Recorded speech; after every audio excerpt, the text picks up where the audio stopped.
ആ അവിടെ തന്നെ വെച്ചാൽ മതി, അനക്കണ്ട. നമുക്കിതിൻ്റെ ടെമ്പറേച്ചറൊക്കെ ഒന്ന് സെറ്റാക്കാൻ വേണ്ടി കവറെല്ലാം ഈ വെള്ളത്തിലോട്ടൊന്ന് സെറ്റ് ചെയ്തിടാം. ഇതാണ് നമ്മുടെ ചെറിയ പ്ലാന്റ് ടാങ്ക്. ഗൈസ് ദേ 5 കവറ് മീനും 1 കവറ് പ്ലാന്റ്സും നമ്മൾ മേടിച്ചിട്ടുണ്ട്.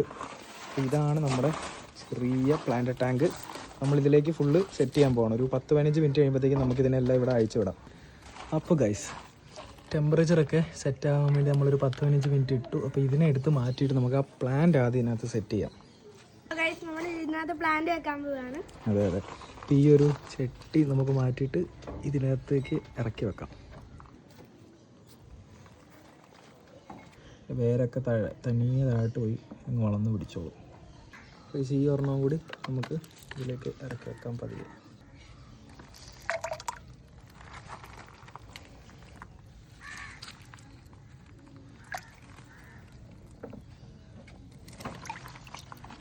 Okay, plant set.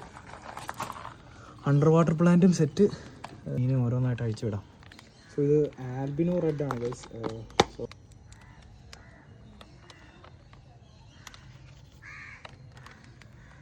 Platinum bigger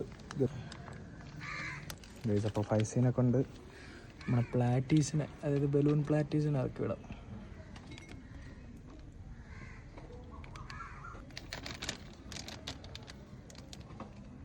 ബാറ്റിൽ നമ്മളൊരു 3 ഡബിൾ കളർ പ്ലാറ്റിനെ മേടിച്ചിട്ടുണ്ട്, അതിനെ കൂടി ഇറക്കിടാം. ഈ ടാങ്കിലിരിക്കുന്ന എന്തെങ്കിലും അപ്ഡേഷൻ ചെയ്യാനുണ്ടെങ്കിൽ നമുക്ക് നെക്സ്റ്റ് വീഡിയോയിലേക്ക് കാണിച്ചാൽ ഈ ടാങ്കിൻ്റെ അപ്ഡേഷൻ, അത് മീനൊക്കെ സർവൈവ് ചെയ്യുന്നുണ്ടോ അത് നോക്കിയിട്ട് വേണം നമുക്ക് ബാക്കി കാര്യങ്ങളൊക്കെ ഈ ടാങ്കിലേക്ക് സെറ്റ് ചെയ്യാൻ. ഇപ്പോൾ പറ്റുവാണെങ്കിൽ ഒരു സബ്മർസിബിൾ വാട്ടർ പമ്പ് കൂടി സെറ്റ് ചെയ്തിട്ട് ഒരു ഫിൽട്ടർ സിസ്റ്റം സെറ്റ് ചെയ്യണമെന്നൊരു ആഗ്രഹമുണ്ട്. എങ്ങനെ ആവുമെന്ന് അറിയത്തില്ല, കാരണം ഇവിടെ പ്ലഗ് പോയിൻറ്റ്സ് കാര്യങ്ങളൊന്നുമില്ല. അപ്പം നമ്മുടെ പുതിയ വീടാണല്ലോ, അപ്പം വലിക്കേണ്ടി വരും പ്ലഗ് പോയിൻറ്റ്സ് ഒക്കെ. സോ നെക്സ്റ്റ് വീഡിയോ കാണാം.